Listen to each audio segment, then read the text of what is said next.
introduction right now. One of this, Bill Avance, he's from our real estate office.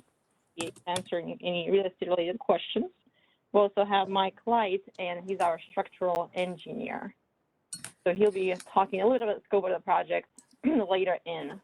We have those. We also, I believe, have a couple of representatives from the city of Franklin to answer any questions that you may have. And I may ask them to introduce themselves so we know who we have here. I believe I saw William Banks here on the call. William, do you want to give a quick intro? Hey, yeah, this is William Banks with the City of Franklin. I'm with the engineering department, and I've been working with for a few years on this project, so I'm trying to help manage it on the city side. And then I have asked a few of our building and neighborhood services departments, building and neighborhood service department personnel to kind of help with any permitting questions or any local codes questions that we're going to have as part of this project. Thanks. All right, thank you, William. This is Shannon Go ahead. McCoy. I am the City of Franklin's zoning and floodplain administrator, and we'll be happy to provide any information that I can. Thank you, And my Shannon. name is Doug Bright. I'm the supervisor of the permitting section at City of Franklin. All right, thank you. Do we have anybody else?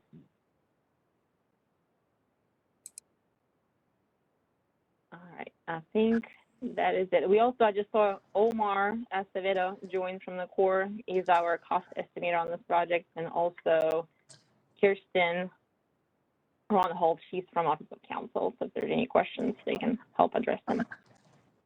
All right, so a quick introduction. This project is located in Franklin, Tennessee. This is a quick map showing just a rough understanding where these homes are located, and the red dots represent the homes, and some are clustered in neighborhoods, some are scattered. So main clusters are Lancaster Drive, Ewingville, Crafton Avenue, and Daniels Drive, and we have a few others on the random other streets, as you mentioned in the others. So we do have a full list of the addresses and where exactly they are that will be provided with the project guide later on. So I wanted to go through actual floodproofing process. Just a disclaimer also, this project is a learning experience for us here with the Corps. We haven't done any true floodproofing, raising homes projects in our area in a good decade probably. So there's not much experience to draw from. We have a whole new staff. So we're learning as we go, and actually what I'm hoping for this meeting to achieve, and through the questions you ask, help us figure out what maybe we are not seeing that we should be doing in these steps. So definitely feel free to ask and provide questions and provide your input. So this is how we envision this project will go. We'll have an application that owner or a tenant, if it's a renter, will have to submit to us to apply to be part of the program. Then our real estate office will receive them, they'll accept them, they verify the ownership, and make sure that the actual owners are the legal owners of the property. And then they'll release that to us in project management, they cleared for floodproofing. Then we will tell the owner to solicit 3 estimates ideally and submit them to us for review. We also understand that they may not be able to get all 3, but we hope to get at least 3. That would be ideal for us to make the comparisons. Then once we have the estimates, we'll have our staff, which will probably be me, the cost estimator, and structural engineer, and the real estate representative. We'll visit the site, we'll look at the house because each site and each house is different. They may have different needs. That site visit will help us in preparing our independent government estimates, and for short we call it IGE. Once we have the IGE, we'll compare that to the bids that we receive from the homeowner. Then the homeowner will be negotiated with the contractor based on that IG, because that would be their ceiling essentially of what they can expect this floodproofing to cost. Then the Corps, the city, and the owner will have to enter into floodproofing agreement, once, of course, the contractor, the homeowner selected the contractor. And after we sign that agreement, the owner is free to hire the contractor to do the work. After the signing of the contract, we will schedule a pre-construction meeting with both the owner and the contractor. And the purpose of that meeting will be just to go over the details, the relationship of this project, who coordinates what, who's supposed to discuss any items with the contractor or the owner to make sure that we understand what role each of us have in here, because it's not only the Corps, the city of Franklin, the owner and the contractor. You know, it's a big group of people who are involved in here. So to make sure we all understand our roles and responsibilities and what is the end product supposed to look like. And then, of course, the contractor would be responsible to obtain any permits. From what I've been received information from the city, it looks like the floodplain development resulting with elevation certificates and a building permit at minimum would be required. There potentially could be other permits depending if the homeowner chooses to do any kind of additional work.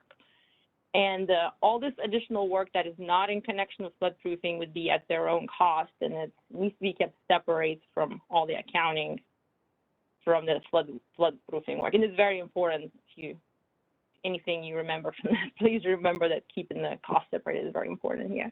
So that will depend on what is to be done extra.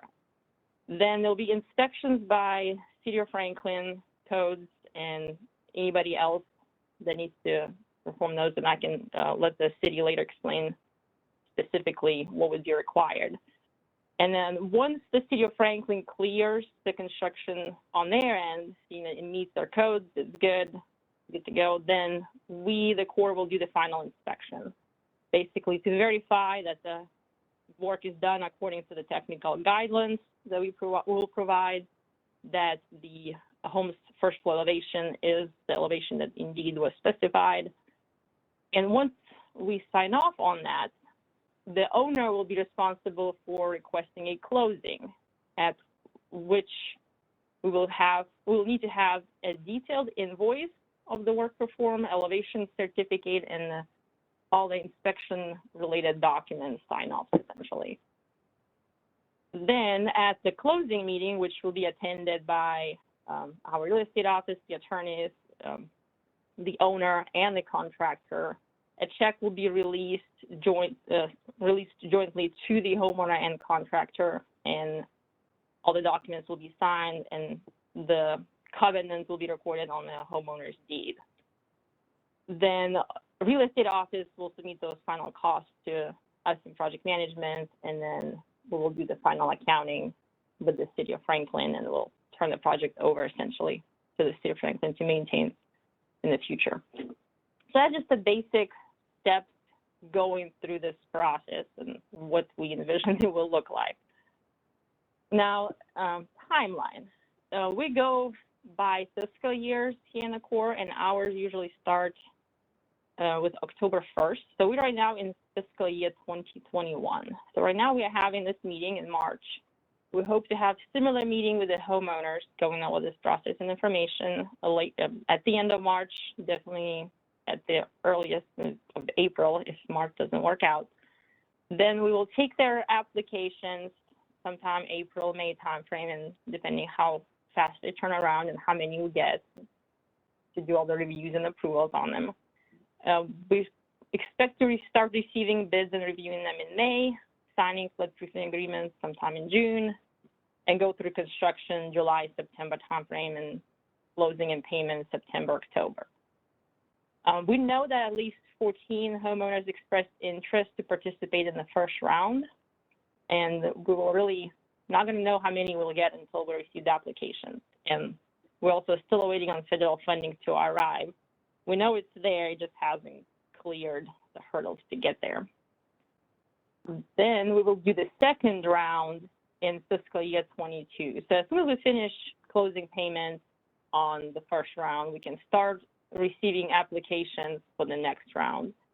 And the similar process will be receive bids, do the agreements in February, construction March, May, closing again May, June, and potentially August.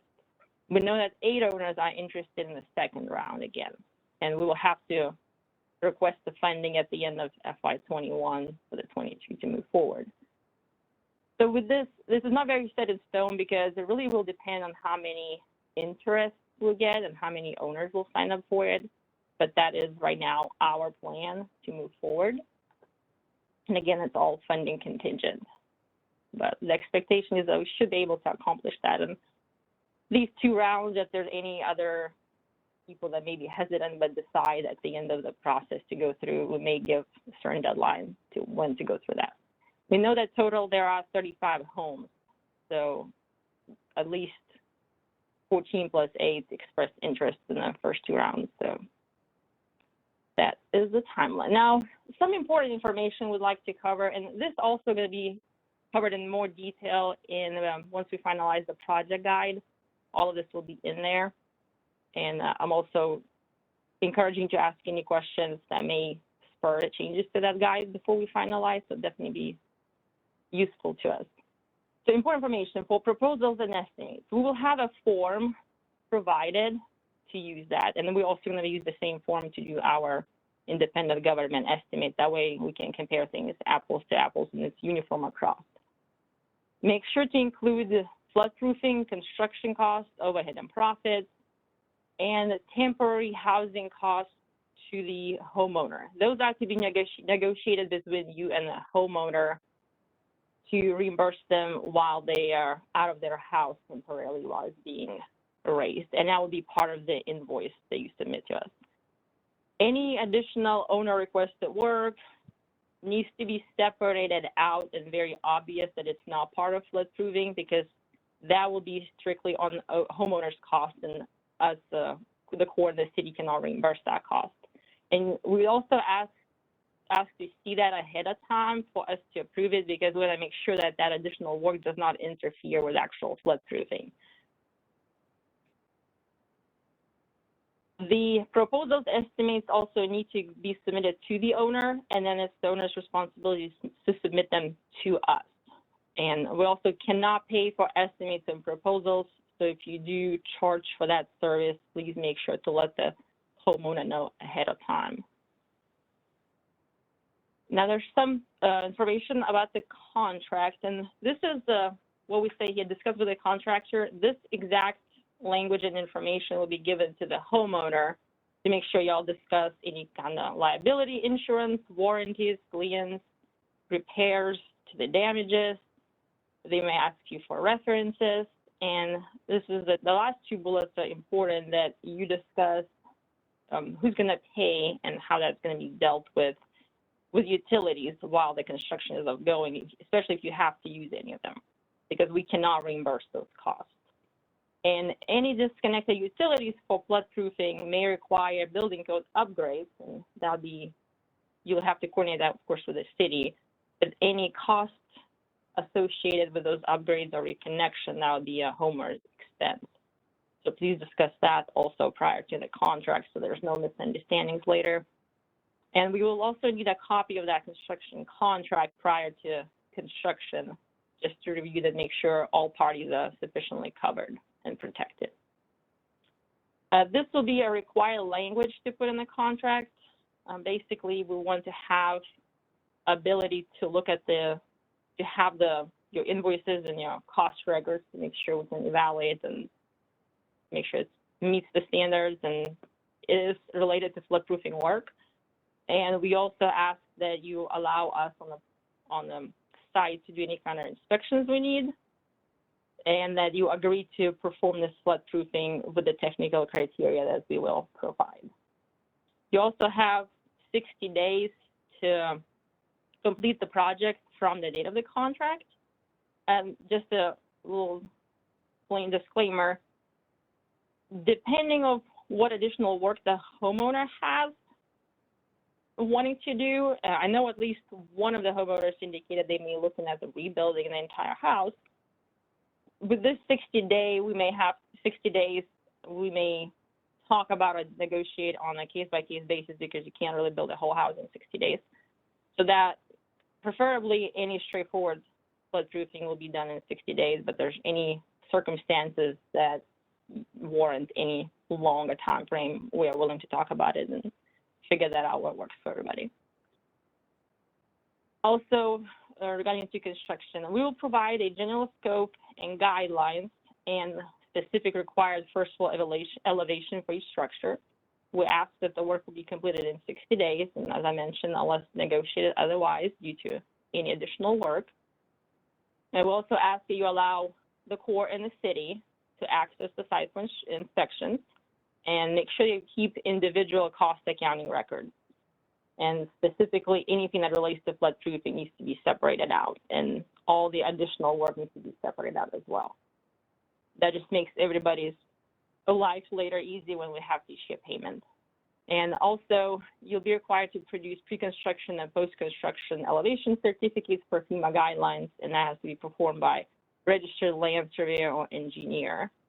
And you'll have to provide a copy to us and one to the owner before the final payment can be made. Should there be any unforeseen circumstances or something was overlooked and a change order is needed, that needs to be coordinated also with the Corps first, and we will have to look at it case-by-case basis.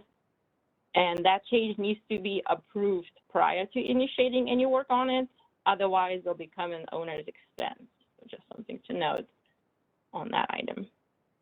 So I'll let right now Mike Light to go through quickly general scope and what the home elevation typically looks, what to pay attention to. So Mike, take it away.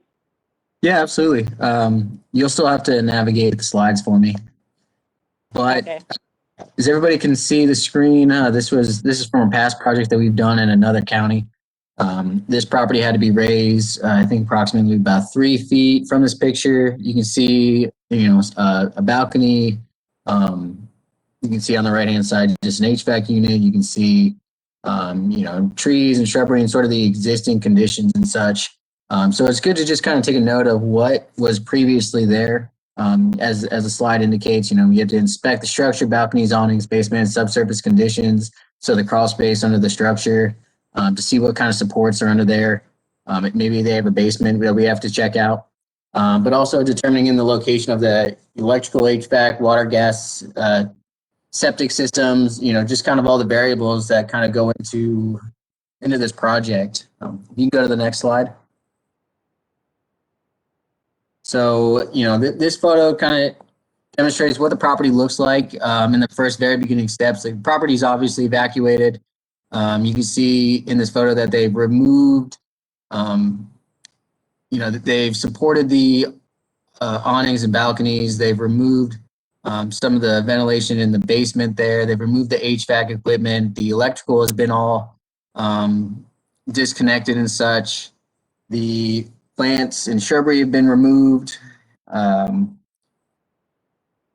They've removed kind of everything, and they've supported the structure, getting ready for the first lift here. You can go to the next page. Right. So what does it look like, I guess, to elevate these structures? This is only one method, probably the most common, utilizing steel beams to span across the distance of the length of the structure, and supported on hydraulic rams and jacks to kind of raise the structure simultaneously to prevent deformation or uneven weight bearing. You can kind of see how they set that up. So the importance of this slide is just kind of recognize what equipment is going to be involved with the an excavator or a sort of crane or sort of a JLG or anything like that. You can go to the next slide. Right. So the structure that we're looking at again, on temporary formworks, you can see the hydraulic rams on the bottom left photograph with some timbers in there for support. They're raising, they're working under the structure, so there are going to be some tight spaces in there, unknown conditions. Let's see, this structure that we're looking at right now looks like it was raised about, they destroyed the CMU wall that was previously already there on the right photograph, and it looks like they're building a new one. Perhaps it wasn't reinforced. If you can go to the next structure or next photo, next slide. Thank you. So here you can see in the bottom left that they're pouring new footers for the CMU wall. You can see there's reinforcing in there. Got heavy machinery, so there's going to be some time involved with that. And then in the right photo, you got CMU, so masonry work, timber work. There's a lot of various disciplines that are going to be utilized for this craft. If you can go to the next slide. Right, so as I mentioned earlier, HVAC and septic systems, those are all going to be necessary for this work in various areas. You can see the platform that they built for the HVAC system on the left-hand side. That's going to be pretty important. You know, I didn't have a photograph of them tying in electrical components for, you know, the main power to the structure, but that'll also be incorporated into it. And then water, gas, anything that's utilities will have to be, you know, reestablished in the structure. Trying to think. You can go to the next slide.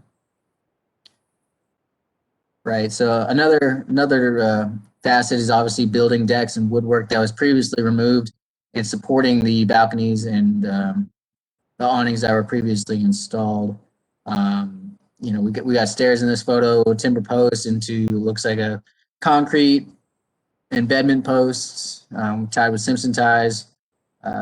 You know, and then another thing here is, you know, some properties going to require ADA compliant ramps, but that's going to be based on, you know, case by case on what the property requires. So skilled labor is going to be required. If you can go to the next slide. Right. So with all those things incorporated, you see these structures have been previously raised. The structure on the left looks like it was raised, you know, 8 feet, like an entire floor. You can see the differencing in bricks color right there. New fence work there, new guard work, new driveway most likely. The HVAC system on the left-hand side of the brick structure was raised. New stairway to go down to the extra levels, new balcony and porch on the back of the structure. You know, you can kind of see all this on the right-hand photo in the light blue structure as well. Looks like a new driveway, new stairs, new balconies, new awning supports. I mean, there's a lot involved with these that you guys should just be aware of and recognize that you might need a lot of laborers and extra materials to get this underway. That's kind of what I have for the structural components, just to give you guys an idea of what is expected. Thank you, Mike. So here are our points of contact for any further questions. Anything real estate will be handled by Bill, and probably through the course of this project, we'll be in touch with him quite a bit. I'm the project manager, so really you can go through me and I will forward anything to applicable personnel, and also put William's information in the bottom from the city of Franklin as well.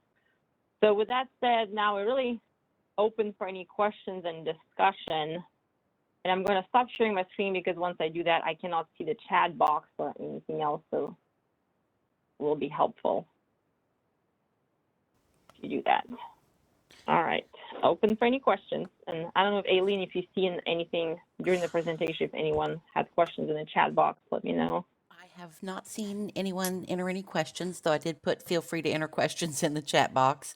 And if you haven't already, if you would include your name and your firm name in the chat box, I would appreciate that as well. If you'd like to ask your question, you can unmute. You should be able to unmute your phone by clicking on the little microphone looking thing with the slash through it. Or I think if you hold the space bar down, you can unmute.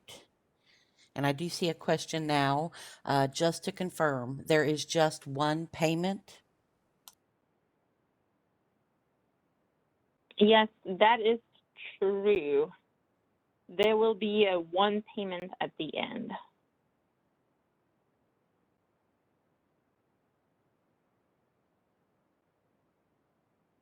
Hi, this is Shannon with the City of Franklin again. I just want to add a little on the when you were getting into the specifics of the construction. That the city does require that there's 3 elevation certificates that are submitted. One has to be submitted when the building application is submitted.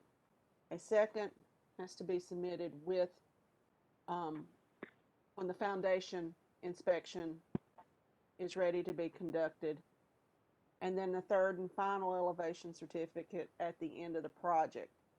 Also, be aware that the city does require that the top of the finished floor has to be elevated a minimum 3 feet above base flood elevation. And of course, the required vents, flood vents, will have to be installed. They do not have to be installed at the foundation inspection, but the openings do have to be present. And FEMA's requirement is that for every square inch of enclosure or square foot of enclosure, that the vents cover 1 square inch. So it's a 1 square foot to 1 square inch. If you or your client decide to use the engineered smart vents, they typically will cover at least 200 square inches a piece. So they may be a little more expensive, but it takes a lot less of them than to use a non-engineered vent. But I did want to throw out that about the elevation certificates, because that is something that's very important that we have, because we do get audited from FEMA and the state, and they are very particular on those elevation certificates. And also on that note, the elevation certificates do have to be, the city requires that the elevation certificates be filled out by a certified floodplain surveyor. And the state handles that portion of who is a certified floodplain surveyor, but I have that list that I will be happy to send to all of you.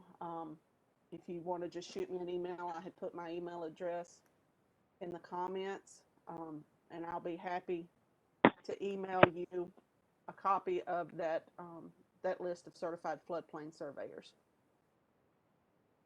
Thank you.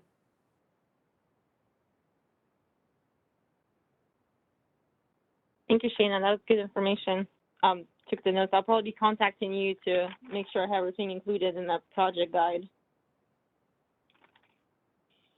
Hey, this is William. Quick question is, all the permits that we're going to have to require for the construction, are we including those fees within the contractor's estimate that can be approved for payment? Or at least that's something to think about. That's a good question. I don't think we considered that. I think normally during contractors probably include that cost when they bid on the project, but I'll definitely check. Omar, I don't know if he has experience with that. He's usually evaluating multiple contracts. Omar, do you have any insight on that? Can you repeat the question one more time? I'm sorry. I guess here's let me backtrack for our BNS personnel. What's the general fees for the type of permits that a contractor would be required for this type of home raising project? And so we can get kind of rough idea of what costs we're talking about.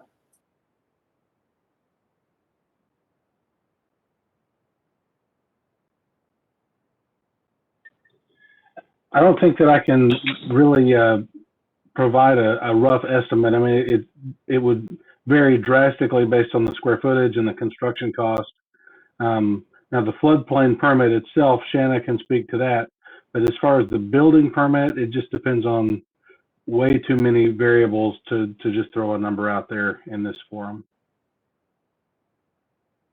Yes, the floodplain development permit itself is $60. So yeah, if the Corps can look into that, since there will be additional fees for this, typically, since this isn't a fully city project and we wouldn't waive fees for something like this normally, since this involves private property. If we can include those fees in the contract, I think that's something we would be okay with. It's just if the Corps will approve it, or if that's something we can look into.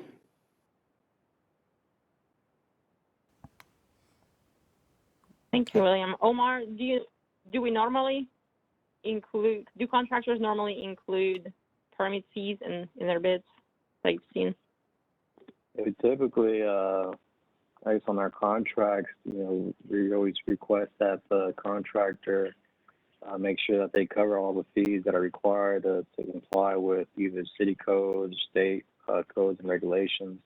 We don't really spell out which of those fees are or anything like that, but they just need to make sure that they're complying with the building codes and with the city, et cetera. Mm-hmm. Okay, we have. So- If it's I was just gonna- related to flood-proof work, I don't see a reason not to include that in the reimbursement, but we'll double check on that for sure. Okay, And we have. timing of that to make sure, since I guess we'll probably need to look at the timing of if the contractor I guess the contractor will have to work, whatever proposal they'll do, they'll work with our BNS department to get those fees developed within their proposal. It may be one of those things where hopefully if it's multiple contractors preparing proposals for each property owner, hopefully it's not too much of a burden for our BNS department to kind of help out with those proposals. Hopefully we'll do it one per property and be able to provide that to each contractor who does a proposal. Okay, we have a couple questions. If we're finished with that one in the chat box, just let me know.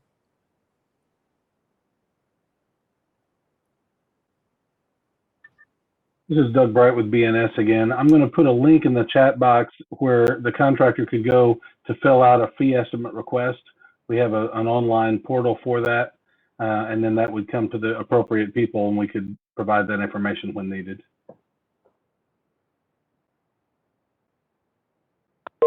Thanks, Doug. Okay, so the next question I see is, will the technical criteria for flood proofing be specific for each structure?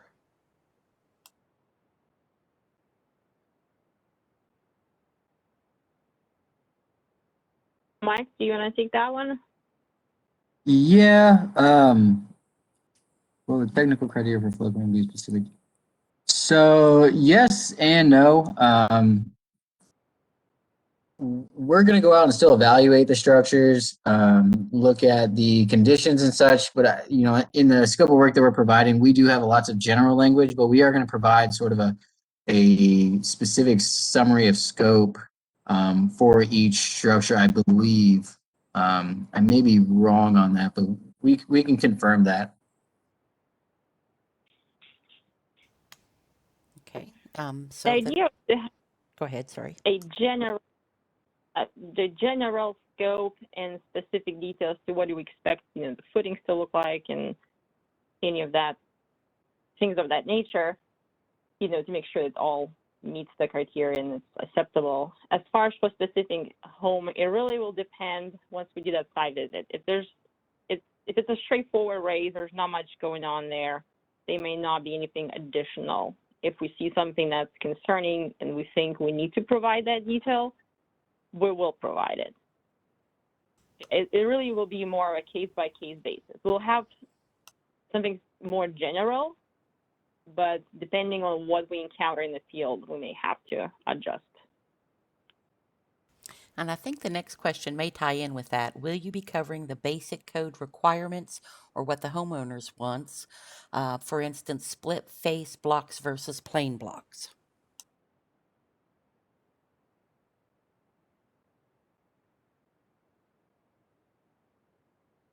As long as it meets code, it's fine. It really depends what is currently within reason. I mean, first of all, what the current foundation is and what it looks. I think the expectation is that we will be providing similar in kind item for it, but anything more fancy or that's clearly a step above or there's no good reason for it, I think that cost difference might have to be covered by the homeowner. We call it betterment typically. And the engineering would probably have to weigh in versus what is a necessity versus a want. Right, because a split face block is just kind of a roughened edge versus like a smooth face block. I think that's going to be up to the homeowner and what they prefer.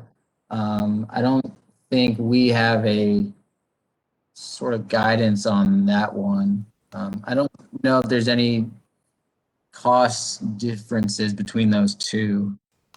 Looks like Shauna McCoy has indicated that the city does not allow for smooth face block.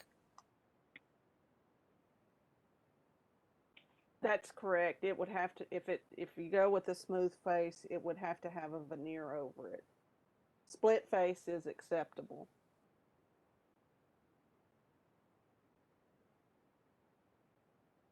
I do want to note there are, I believe, 3 properties that are considered within the historic district.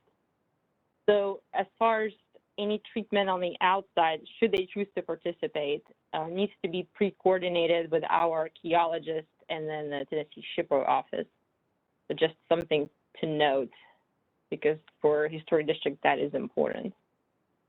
And other than that, yes, anything code related, I think that's to me city's decisions, and we as the Corps, as long as the request is reasonable and it's not above and beyond what we would typically do, then we are fine with it. That's a good point, that our historic preservation planner and our planning department would also be involved if any major reconstruction of the house is involved in those 3 historic properties.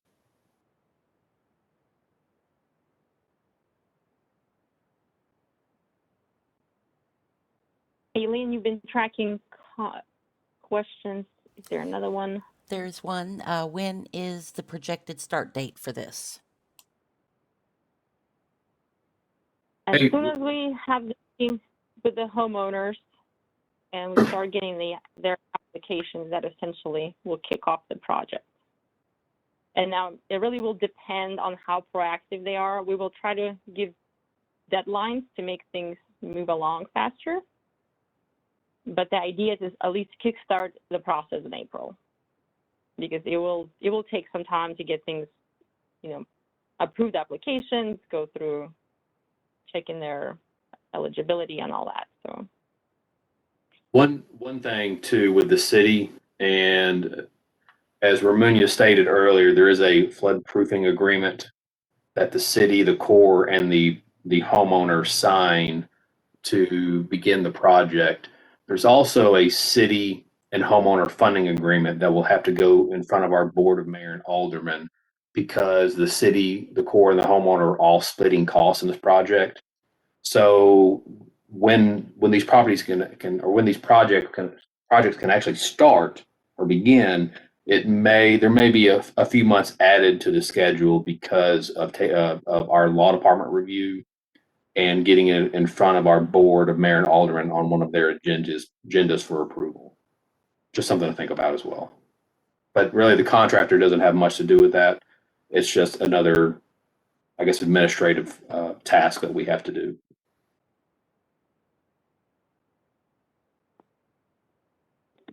So looking at the slide with the timeline, so if we start receiving applications in April between the bids and getting all the agreements, looks like June will be slated for agreements. So construction is likely to start July-ish.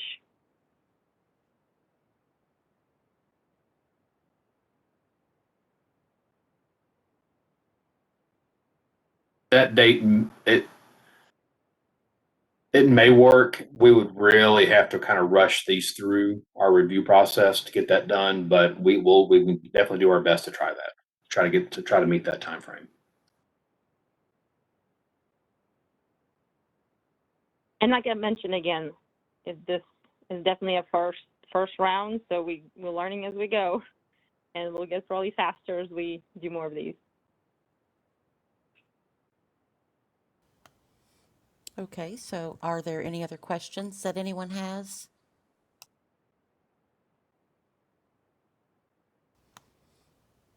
Okay, if not, I think this concludes this portion of the workshop. There is a lot of contact information available, and that will be sent to all of the participants, our contractor participants. And if you have any questions, you can use that slide to follow up with the project manager or the appropriate person. Ramunya, did you have anything else for me, or did you want to say anything in closing? Just thank you everyone for participating. A couple of very good questions were asked and definitely gave me information that I know I need to update in the project guide and some other things to look at. So I definitely appreciate the questions and appreciate your participation. Thank you everyone for joining us on here, and we hope to work with you in the future and move this project forward.